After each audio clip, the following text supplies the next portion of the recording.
तो उनको समझाना चाहिए था कि भगत जी, परमात्मा ने हमें ये भक्ति बोध दी है। जब हम नाम दीक्षा लेते हैं तो गुरु जी ने आपको भक्ति बोध दी होगी। हाँ भगत जी। भगत जी, क्या आप इस भक्ति बोध से परमात्मा के तीनों समय की पाठ आरती करते हैं? वो कहेगा, नहीं भगत जी, मैं तो भक्ति बोध से तो नहीं करता। तो कैसे करते हो भगत जी? भगत जी, मैं तो मोबाइल में सुबह की आरती लगा देता हूं और मेरी पत्नी तो लेट उठती है, बच्चों के लिए टिफिन तैयार करने लग जाता हूं। अच्छा। कई बार तो भगत जी ऐसा होता है कि मैं आरती मोबाइल में लगा के दरबार में रख देता हूं, फिर मुझे अर्जेंट में बच्चों को स्कूल छोड़ के आना पड़ता है, वापस आता हूं तो देखता हूं तो रमणी भी हो चुकी है। तो उन आत्माओं को समझाना चाहिए कि ये बड़ी आत्मा, अगर गुरुदेव ने वीडियो से, ऑडियो से, मोबाइल से आरती अगर करवानी थी तो नाम दीक्षा के समय एक छोटा सा बटनों वाला, उसमें थोड़ा सा 8 या 16 GB का मेमोरी कार्ड डाल के परमात्मा वही ना दे देते। ये भक्ति बोध क्यों दी परमात्मा ने? और इसका मूल्य क्या लिखा परमात्मा ने नीचे नीचे? नित्य नियम पाठ। यानी परमेश्वर ने हमें ये पुस्तक दी है और इस पुस्तक का मूल्य रख दिया नित्य नियम पाठ। यानी यदि हम रोजाना इस पुस्तक को हाथ में लेके तीनों समय की आरती पाठ नहीं करते हैं परमात्मा के समक्ष, तो हम उस परमेश्वर के द्वारा दी गई इस पुस्तक का मूल्य अदा नहीं कर रहे, हम अपने गुरुदेव के साथ में धोखा कर रहे हैं। और ये पाठ करने के लिए, आरती करने के लिए दी है।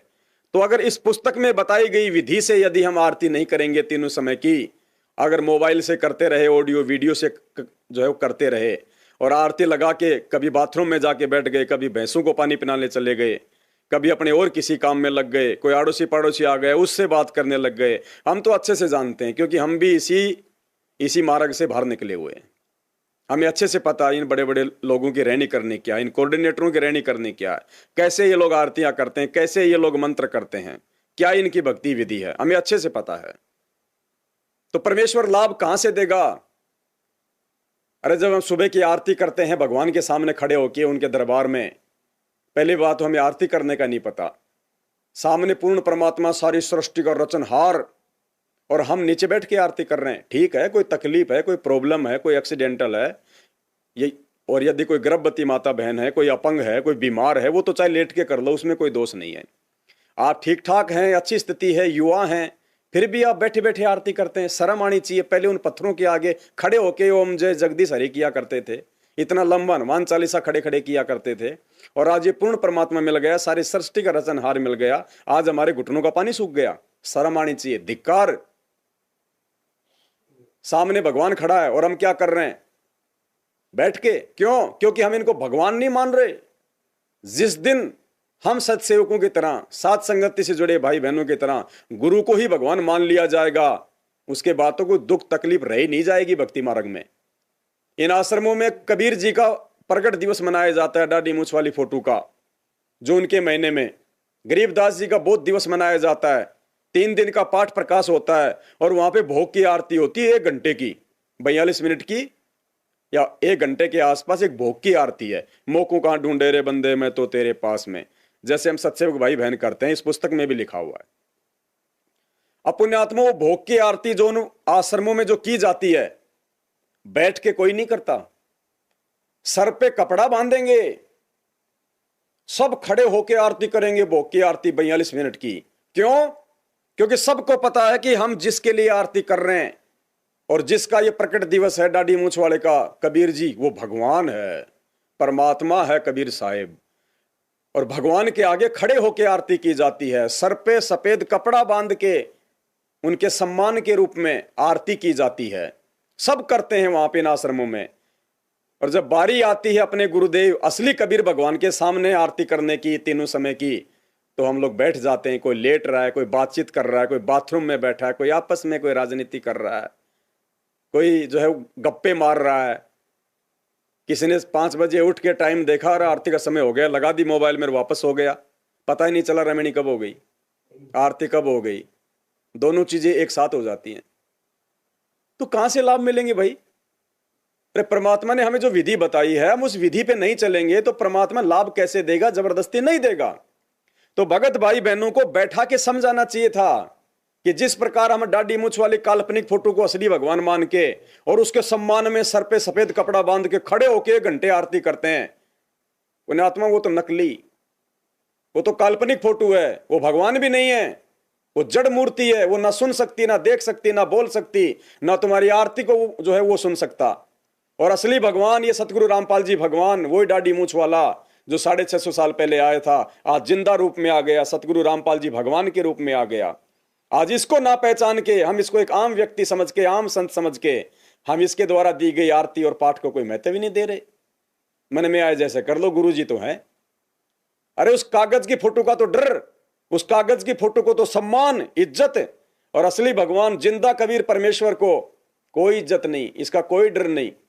इसीलिए दुख उठा रहे हैं, परेशानियां उठा रहे हैं, फिर तुम्हें प्रार्थनाओं के नाम पे लूटा जाता है। साथ संगति के अभाव में, ज्ञान चर्चा के अभाव में, ये देखा देखी भेड़ चाल में चलने के चलते। तो वो विधि जब हम इनको भगवान मान के करेंगे सही तरीके से, तब हमें पता चलेगा कि वास्तव में ये भगवान है, जिसका फोटो हमने अपने घर पे अपने दरबार में लगाया हुआ है, जिसके सामने हम ज्योति करते हैं, 3 समय की आरती करनी होती है, दंडोत प्रणाम करना होता है। फिर वो विधि जो हम उन फर्जी आश्रमों में दाढ़ी मूछ वाली फोटो को भगवान मान के करते हैं, उस विधि से जब हम अपने घर पे अपने गुरु को भगवान मान के 3 समय की आरती करेंगे, खड़े होके सर पे जो है मतलब कपड़ा बांध के, कपड़ा इसलिए बांधा जाता है क्योंकि परमात्मा सबसे बड़ा है। और घर में यदि कोई बहू है और यदि उसका ससुर आ जाए तो वो भी अपने सर के ऊपर कोई न कोई पल्लू चुन्नी डालती है उसके सम्मान में। और ये भगवान खड़ा यहाँ पे, ससुरों का ससुर खड़ा, जेठों का जेठ खड़ा, इससे बड़ा और कौन है भाई? सबका बाप खड़ा, और इसको हम कोई वैल्यू नहीं देते। तो पुण्यात्माओं, ज्ञान आधार की जरूरत इसलिए पड़ती है, इस भक्ति से फायदा उठाने के लिए, तब हमें इस चीज का लाभ मिलेगा। अब परमेश्वर ने क्यों दी हमें आरती, और क्यों ये आरती हमें समय निकाल के अपने बाल बच्चों के साथ में, माता पिता के साथ में, यदि उपदेशी हैं तो क्यों भगवान के सामने खड़े होके दरबार में अपने गुरु को भगवान मान के, क्यों ये आरती करने के लिए भगवान ने हमें छोटी सी पुस्तक दी है? क्योंकि पुण्यात्माओं, जब हम विधिवत तरीके से पुस्तक को हाथ में लेके आरती करेंगे, जब हम अपने खुद के मुख से वाणियां बोलेंगे, तब इसको कहते हैं पाठ। अब जैसे पाठ करते हैं, ये गरीबदास जी महाराज जी के वाणियों का पाठ करते हैं आश्रमों में 3 दिन तक। क्यों भाई? गुरुजी ने भी तो पाठ की वाणियां बोल रखी हैं, सीडी है तुम्हारे पास में। क्योंकि पहले गुरुजी गांव-गांव जाते थे, खुद ही पाठ करते थे, तो तुम्हारे पास में वो डीवीडी, वो सीडी तो है ही वो पाठ की, जो 3 दिन तक जो गुरुजी किया करते थे। तुम वो गुरुजी वाली वाणी क्यों नहीं चलाते? अरे सुबह जब आरती करने का समय आता है, नित्य नियम का समय आता है, जब तो तुम गुरुजी वाली चला देते हो, और जब गरीबदास जी महाराज जी का नंबर आता है तो तुम गुरुजी वाली क्यों नहीं चलाते? क्योंकि उस समय तुम्हें पता है कि हमें पाठ करना है, और पाठ केवल अपने खुद के मुंह से बोल के करना होता है, इसलिए तुम खुद ही पाठ करते हो। इतनी सोच, इतनी बुद्धि, इतना सम्मान, इतनी इज्जत जिस दिन अपने पूज्य गुरुदेव भगवान को दोगे और उनके द्वारा लिखे गए इस अमर ग्रंथ को दोगे, ये गरीबदास जी महाराज जी वाले अमर ग्रंथ से लाखों गुना ज्यादा सम्माननीय, आदरणीय और पूजनीय अमर ग्रंथ है ये। क्योंकि वो तो जंगल है, वो तो वन है। परमात्मा ने यथार्थ भक्ति बोध के सरलार्थ में, असुर निकंदर नमैनी के सरलार्थ में लिखा हुआ है शुरुआत में कि गरीबदास जी महाराज जी की वाणियां तो जंगल है, वन, इसमें तो बहुत सारी तरह तरह की मतलब जड़ी बूटियां यानी वाणियां हैं। लेकिन हमारे लिए भक्ति मार्ग में कौन कौन सी वाणियां उपयोगी हैं, वो पूज्य गुरुदेव जी ने निकाल के हमें 3 समय की आरती में दे दी। इसलिए उस अमर ग्रंथ से भी ज्यादा महत्व हमारे लिए, वर्तमान भक्तों के लिए, ये अमर ग्रंथ है। और जिस दिन हम इस भक्ति बोध को गरीबदास जी के अमर ग्रंथ से ज्यादा महत्व, सम्मान और इज्जत देंगे, और गरीबदास जी से ज्यादा बढ़ के अपने गुरुदेव को समझेंगे, तब देखना पुण्यात्मा, ना तुम्हें कहीं कोई प्रार्थना लगाने की जरूरत पड़ेगी, ना तुम्हें रोने और चिल्लाने की आवश्यकता पड़ेगी। बिन मांगे देगा परमात्मा, बिन मांगे। क्योंकि हमने बीज तो डाल दिया भक्ति का, लेकिन हम रखवाली नहीं कर रहे। गेहूं का बीज तो डाल दिया, लेकिन रखवाली नहीं कर रहे, इसलिए जंगली जानवर, आवारा जानवर हमारी फसल को खा रहे हैं। हम लोग नींद में सोए पड़े हैं, और जब हम जाग जाएंगे, सतगुरुदेव जी के द्वारा दी गई भक्ति को सही विधि से हम करेंगे, तो फिर काल का दाव नहीं लगेगा, और फिर परमात्मा भी हमसे प्रसन्न होगा कि देखो मेरे बच्चों ने मेरे ज्ञान को आधार बना के और मुझे भगवान मान के, और देखो कैसे सही विधि से अब ये भक्ति पे लग गए। तो पिता बड़ा प्रसन्न होता है, बड़ा खुश होता है। तो क्यों दिया परमात्मा ने हमें गुटका? पाठ करने के लिए, मुंह से बोल के पाठ करने के लिए, ना कि ऑडियो वीडियो से सुनने के लिए। अरे ऑडियो वीडियो के माध्यम से तो गुरुजी ने हमें यह समझाया है कि नालायकों, जैसे इस वीडियो में और मैं अपने गुरुजी के लिए, स्वामी रामदेवानंद जी महाराज के लिए हाथ में भक्ति बोध लेके आरती कर रहा हूं। इसी प्रकार से तुमने भी अपने गुरुदेव के लिए भक्ति बोध हाथ में लेके आरती करनी चाहिए। और हमने उस वीडियो को ही आरती का माध्यम बना लिया। अरे वो तो बेचारा कोई अनपढ़ है, कोई बेचारा आंखों से कोई अंधा है, उसके लिए है। अरे हमारे लिए थोड़ी है। मार्केट में बैसाखियां मिलती है तो क्या हर आदमी लेके घूमने लग जाए? वो तो उनके लिए हैं जो लंगड़े हैं, जो लुल्ले हैं। आम व्यक्ति के लिए बैसाखियां नहीं होती हैं। व्हील चेयर मरीज के लिए होती है, कोई एक्सीडेंट होता है उसके लिए होती हैं। आम व्यक्ति के लिए व्हील चेयर नहीं होती। तो हमने तो इस भक्ति मार्ग को व्हील चेयर और बैसाखियां बना लिया, जबकि हमने खुद अपने पैरों पे चलना चाहिए यदि हम स्वस्थ हैं तो जब हम सुबह का नित्य नियम करते हैं, और नित्य नियम करते समय इसका पेज नंबर 31 31 पेज नंबर आता है। सुबह का जो नित्य नियम है पेज नंबर 31, अर्थ अथर्व लक्षणा ग्रंथ। और हम इसमें क्या पढ़ते हैं? अगर सही विधि से आरती हम करेंगे दरबार में भक्ति बोध को हाथ में लेके, तो जब ये अथ सर्व लक्षणा ग्रंथ का नंबर आएगा तो हम क्या पढ़ेंगे? गरीब उत्तम कुल करतार दो, द्वादश भूषण संग, रूप द्रव्य दो, दया करो ज्ञान भजन सत्संग, शील संतोष विवेक दो, अक्षमा दया इकतार, भाव भक्ति वैराग्य दो, नाम निरालम सार, जोग जुगति स्वास्थ्य जगदीश दो, सूक्ष्म ध्यान दयाल, अकिल अकिन ए जन्म जति, 80 दिनों निधि ख्याल। जब विधि से आरती करेंगे, गुरु को भगवान मान के, दरबार साहिब में खड़े होके, सर पे सफेद कपड़ा डाल के और हाथ में भक्ति बोध लेके और झुक के, हल्की सी जो गर्दन होती है ना, ऊंट की तरह सीधी करके आरती नहीं की जाती है। हल्की सी गर्दन को झुका के हाथ जोड़ के परमात्मा के सम्मान में आधीनी से जब हम आरती करेंगे, और जब ये शब्द हम उच्चारित हम करेंगे विधिवत, तब परमात्मा ये चीजें हमें देगा जो चीजें हम रोज मांगते हैं भगवान से। गरीब उत्तम कुल करतार दो, द्वादश भूषण संग। हे परमेश्वर, आप यहां पर भी मेरे को एक अच्छा परिवार दो जो मेरी भक्ति में बाधा ना करे। और ये शरीर छूटने के बाद परमेश्वर आप मुझे अपने वास्तविक कुल में, परिवार में, सतलोक में भेज दो जहां कोई बाधा ही नहीं है। रूप द्रव्य दो, दया करो ज्ञान भजन सत्संग। हे परमेश्वर, भक्ति मार्ग में किसी प्रकार की कोई आपत्ति ना हो, मेरी रोजी रोटी का धंधा ठीक ठाक चले मालिक, 2 टाइम की रोटी मुझे ठीक मिलती रहे, इसलिए आप मुझे रूप द्रव्य दे, दया करो और ज्ञान भजन सत्संग। परमात्मा मुझे ज्ञानी आत्माओं से जोड़ो, मेरा ज्ञान योग खोलो परमेश्वर, सदा मैं आपकी भक्ति से जो है मैं वो जुड़ा रहूं। शील संतोष विवेक दो, दया अक्षमा इकतार। हे परमेश्वर, भक्ति के 5 जो है गुणों से आप अपने दास को परिपूर्ण करो। आप मेरे अंदर शीलता दो पर मालिक, मेरे अंदर जो है शांति पैदा हो परमात्मा, मेरा शांत स्वभाव हो। संतोष परमेश्वर, मेरे अंदर वो धैर्य पैदा हो, मैं जल्दबाजी ना करूं परमात्मा, जैसा रूखा सूखा मुझे खाने को मिल जाए आपका जो है प्रसाद समझ के मैं खाऊं परमात्मा।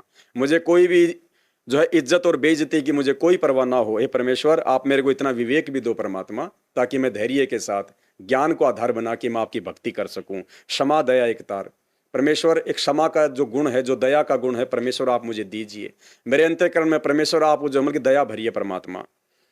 जोग जुगति स्वास्थ्य दो परमेश्वर, आप मेरे स्वास्थ्य को भी ठीक ठाक रखना परमात्मा, क्योंकि निरोगी काया से भक्ति अच्छी होगी मालिक। सूक्ष्म ध्यान दयाल परमेश्वर, छोटी छोटी बातों को मैं आपकी वाणियों को, उनके रहस्यों को परमात्मा मैं उनको जान सकूं, मैं उनको जो है वो समझ सकूं, इसलिए आप मुझे जो अमल की सूक्ष्म से सूक्ष्म जो ज्ञान और जो ध्यान है वो भी आप मुझे दो। अब ये परमेश्वर से मांगेंगे तब हमें परमेश्वर देंगे, लेकिन हम मांगते कहां हैं? मांगता कौन है? मोबाइल। क्योंकि आरती तो मोबाइल में लगा के छोड़ देते हैं। हम तो बाथरूम में बैठ गए, बच्चों को स्कूल छोड़ने के लिए हम चले गए, हमें पता ही नहीं कि घर पे मोबाइल क्या कर रहा है, आरती क्या चल रही है। अरे जो विधिवत आरती करेगा वो मांगेगा भगवान से। अब हम तो चले गए मोबाइल में आरती लगा के घर से बाहर 1 घंटे के लिए, और मोबाइल बेचारा बैठा बैठा परमात्मा से मांग रहा है। और क्या कह रहा है वो मोबाइल? गरीब उत्तम कुल करतार दो, द्वादश भूषण संग, रूप द्रव्य दो, दया करो ज्ञान भजन सत्संग। वो मोबाइल कह रहा है कि हे गुरुदेव भगवान, आप मुझे ज्ञान दो। तो परमात्मा ने एक 16 GB का उसमें मेमोरी कार्ड डाल दिया और उसमें सत्संग भर दिए, जिंद के बरवाड़ा के। ले बेटा, तूने ज्ञान मांगा, तू ज्ञान ले। भजन परमात्मा ने उसमें अपने शब्द डाल दिए कि बेटा ले भजन तू रोज गाया कर, सत्संग क्या वो कह रहे हैं, रूप दरवे दे दया करो ज्ञान भजन सत्संग। तो परमेश्वर ने उस मोबाइल को दिया, क्योंकि मोबाइल मांग रहा भगवान से। एक भगत कह रहा था कि भगत जी परमात्मा ने चमत्कार कर दिया। दास ने कहा भाई बहुत अच्छी बात है, परमात्मा का तो गुण है चमत्कार करना, हमें बताओ भगत जी क्या चमत्कार कर दिया। काफी समय पहले की बात है, जब हम भी मैनेजमेंट के साथ में थे, लेकिन थोड़ा थोड़ा जान रहे थे। तो उसने कहा कि भगत जी चमत्कार हो गया। भगत जी सुबह उठते ही मैंने नित्य नियम लगाया मोबाइल में और अपनी जेब में डाल लिया यहां ऊपर वाली में, और भगत जी मैं होदी से पानी निकाल रहा था होद से, और जैसे मैं झुका भगत जी मेरा मोबाइल होद में गिर गया। और भगत जी 10 मिनट तक मोबाइल होद में गिरा रहा, और जैसे ही मैंने अंदर उतर के 10 मिनट बाद में मोबाइल निकाला, भगत जी ऐसे कैसे नित्य नियम चल रहा था। जय हो बंदी छोड़ की, परमात्मा ने चमत्कार कर दिया भगत जी, मोबाइल खराब नहीं हुआ। तो दास ने कहा भाई नित्य नियम कौन कर रहा था, नित्य नियम कौन कर रहा था। बोल भगत जी नित्य नियम तो मैं ही कर रहा था। मैंने कहा बोल कौन रहा था परमात्मा का आगे वाणियां। बोले भगत जी मोबाइल बोल रहा था। तो फिर नित्य नियम कौन कर रहा था। बोले मोबाइल। और होद में कौन गिरा। बोले भगत जी मोबाइल। कितने समय तक गिरा। 10 मिनट तक। कुछ बिगड़ा नहीं। तो मैंने कहा जो परमात्मा की स्तुति करेगा, जो भजन करेगा, जो वंदना करेगा ना, परमात्मा जल थल से उसकी रक्षा करेगा। अरे तू गिर के दिखा दे 5 मिनट उस ओद में, तू भगत है ना, तू 5 मिनट उस ओद में रह के दिखा दे मेरे को अंदर पानी में, अगर तू जिंदा बच जाए तो। तब उसकी समझ में आई कि भाई जो आरती करेगा, जो भजन करेगा सही विधि से, परमात्मा उसी को बचाएगा। तो पुण्यात्मा हम किस दिशा में जा रहे हैं। हम ये परमात्मा ने मोबाइल हमारे को सत्संग सुनने के लिए दिए हैं, ज्ञान को मजबूत करने के लिए दिए ये विज्ञान, और हमने इस विज्ञान को ही आधार बना लिया इस भक्ति के लिए। ये तो इमरजेंसी, कभी कभार महीना 2 महीना साल 6 महीने में ऐसी कोई आपत्ति आ गई कि आप अपने घर पे जाके आरती नहीं कर पाओगे, टाइम ज्यादा हो जाएगा, रास्ते में चल रहे हो, तो उस समय आरती कर लो। इससे कहीं हॉस्पिटल में गए हो, कोई और ऐसा कोई अर्जेंट काम हो गया कि आप समय पे जाके आरती नहीं कर पाओगे, उस इमरजेंसी वाली स्थिति में परमात्मा ने ये मोबाइल से आरती के लिए कहा नहीं है, केवल एक ऑप्शन छोड़ा है कि तुम जो है कर सकते हो। बाकी तो पुण्यात्माओं चाहे कैसा ही खतरनाक समय क्यों ना हो, पहली बात तो अगर भगत मर्यादा में भक्ति करेगा, ऐसा समय आ ही नहीं सकता कि परमात्मा कोई ऐसा उसके साथ कर दे कि वो ढंग से आरती ना कर सके। और विषम से विषम परिस्थितियों में भी हमने परमात्मा के ज्ञान को आधार बना के विधि से आरती करनी पड़ेगी, तभी परमात्मा प्रसन्न होगा। तो इमरजेंसी की चीजों को हमने रूटीन में लागू कर दिया, रोजाना इन्हीं चीजों से आरती करना बस। तो बताओ परमात्मा कैसे लाभ देगा। फिर हम संध्या आरती करते हैं परमात्मा की, पेज नंबर 63 पे। फिर हम परमेश्वर की संध्या आरती करते हैं। अगर कोई विधि से आरती करेगा, इसको हाथ में लेके करेगा, आधीनी के साथ करेगा, उसकी तो परमात्मा सारी फरियाद भी पूरी करेगा और उसकी अरदास भी सुनेगा। और जो इस विधि से आरती करेगा परमात्मा की, उसको फिर कहीं प्रार्थना लगाने की जरूरत नहीं है, क्योंकि संध्या आरती टोटल ये प्रार्थना है। प्रार्थना समायाचना ही है संध्या आरती। सुबह की आरती जो नित्य नियम है, परमात्मा ने बताया कि ये परमात्मा की महिमा है, ये महिमा है परमात्मा की। दोपहर की आरती सभी देवी देवताओं की वंदना है, और संध्या आरती अपने तमाम कर्म कुकर्म वर्तमान के या जन्म जन्मांतरों के, उनकी समायाचना के लिए है। तो बताओ फिर आपको अलग से कहां भगवान से माफी मांगने की या प्रार्थना लगाने की जरूरत पड़ गई। अगर तीनों समय की आरती विधि से कर लेंगे तो सारी चीजें इनमें आ गई, अलग से आपको भिखारी बनने की आवश्यकता ही नहीं है। लेकिन भिखारी वो बनते हैं जो ज्ञान को आधार ना बना के इन ऑडियो वीडियो से, इन मोबाइलों से आरतियां करते हैं, आज भी इतना समझाने के बाद भी। तो संध्या आरती का पेज नंबर 63, जो विधि से आरती करेगा वो परमात्मा से क्या मांगता है। कबीर गुरु जी तुम ना बिसरियो, लाख लोग मिल जाही, हमसे तुमको बहुत हैं, तुमसे हमको नाही। कबीर तुमरे बिसारे क्या बने, मैं किसकी शरण में जाऊं, शिव विरंची मुनि नारदा, तिनके हृदय न समाऊं। फिर कबीर अवगुण किए तो बहुत किए, करत न मानी हार, भावे बंदा बख्श दियो, भावे गर्दन तार। अब ये अरदास परमात्मा से कि हे परमपिता परमात्मा, मैंने जुगन जुगन ना जाने कितने असंख्य पाप किए हैं, कुकर्म किए हैं। कभी मैंने कसाई बन के लाखों जीवों की, बेजुबानों की मैंने हत्या की है। राजा बन के मैंने ना जाने कितनों को मैंने फांसी पे लटकाया, कितने निर्दोष लोगों की मैंने हत्या करवाई अपने राजपद के लिए। तो कहते हैं अवगुण किए तो बहुत किए और करत न मानी हार। बिना ज्ञान के परमात्मा मैंने हार भी नहीं मानी, मैं करता ही रहा, मैं करता ही रहा। और फिर अब ज्ञान हो गया तो फिर क्या अरदास करता है कि भावे बंदा जो है बख्श दियो और भावे गर्दन, कि परमात्मा अब तो आपके हाथ में है, चाहे तो आप मेरी ये गर्दन उतार दो और चाहे मुझे अज्ञानी समझ के मुझे उन गलतियों के लिए माफ कर दो। तो पुण्यात्माओं, जब इस प्रकार से हम ये परमात्मा से अरदास करेंगे, अरे वो तो देने के लिए तैयार खड़ा है। मालिक कहते हैं दाता एक राम भिखारी सारी दुनिया।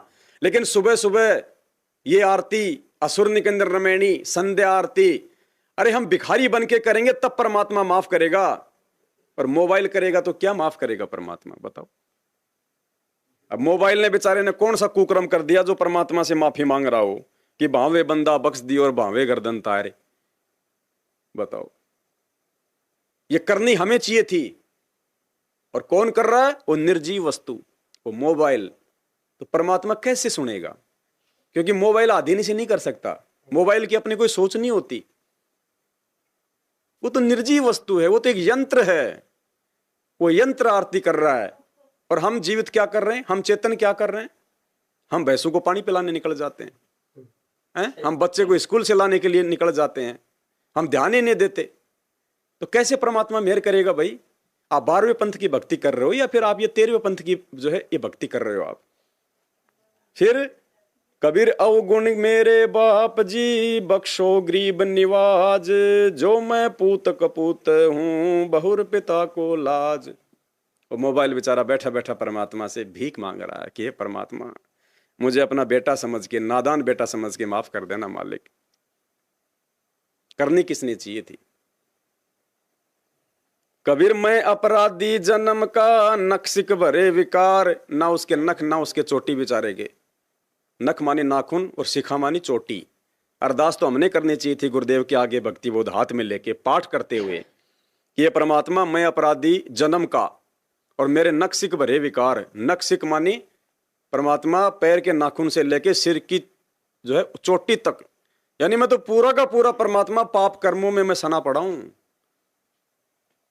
मैं अपराधी जन्म का, नक्सिक भरे विकार, तुम दाता दुख भंजना, मेरी करो संभार।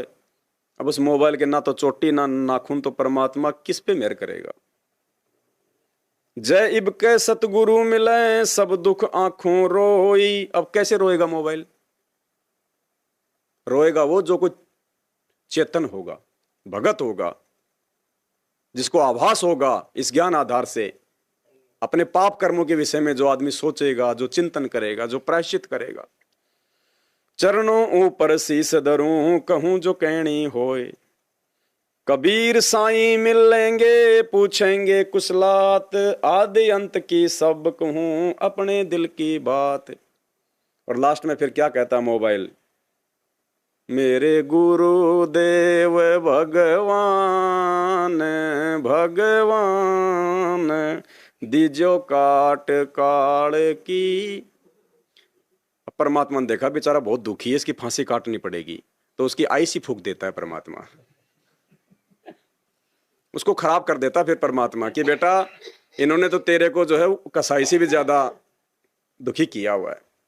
बेटा तेरा कोई दोष नहीं, फिर भी 24 घंटे तेरे को ये गर्म करके रखते हैं, रात को भी सत्संग चला के सो जाते हैं, इनको पता ही नहीं बेचारा ये भी तो थोड़ा बहुत आराम की जरूरत है, मशीन है तो क्या हुआ।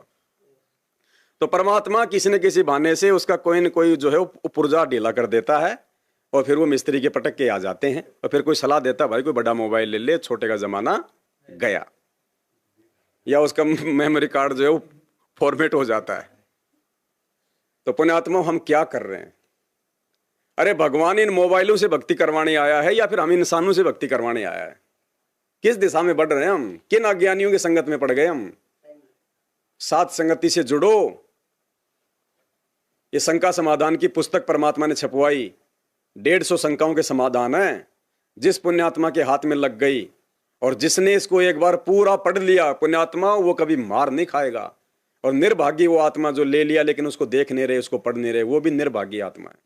न जाने कौन सी गलती हो जाएगी। फिर मालिक भी सम्मान नहीं करेगा कि भाई जब समय रहते मैंने तेरे पास में समाधान पहुंचा दिया था, तूने क्यों नहीं पढ़ा, और जब तेरे को पढ़ना नहीं था तो फिर तू लेके क्यों आया, ये कोई फ्री में छप रही थी। तो पुण्यात्मा इन आश्रमों में बैठा के भगत समाज को इस प्रकार ज्ञान आधार से तैयार करना चाहिए था, ताकि परमात्मा का काम आसान हो जाता, परमात्मा का मिशन आसान हो जाता, और परमात्मा जो है प्रसन्न होते। तो ये केवल आपको सात संगति में मिलेगा, इसके अलावा धरती पे कहीं नहीं मिलेगा आपको। इस प्रकार से ज्ञान आधार से चिंतन मनन और ये मंथन। तो ये आरती हमने तीनों प्रकार की इस प्रकार से करनी चाहिए थी, जो परमात्मा ने विधि बताई है। सबसे पहले तो हमें भगवान की पहचान होनी चाहिए कि वास्तव में भगवान कौन है। अगर हम दाढ़ी मूछ वाले कबीर जी की फोटो को या गरीबदास जी को ही भगवान मानते रहे, हम जिंदगी में कभी भी उस भाव से भक्ति नहीं कर पाएंगे। क्योंकि भाव के लिए पहले भगवान की पहचान होनी जरूरी है कि भगवान कौन है, परमात्मा कौन है। उसके बाद में हमारा उस पर ध्यान लगेगा, श्रद्धा बनेगी, पतिव्रता औरत बनेंगे हम। 3 कसम वाली औरत होती है ना, उसको कोई ध्यान नहीं देता, उसको वो वैश्या होती है। तो हमने पतिव्रता पद की भक्ति करनी पड़ेगी, एक परमपिता परमेश्वर की, गीता जी के अनुसार। तब जाके सतगुरु रामपाल जी भगवान हमारा ध्यान रखेंगे।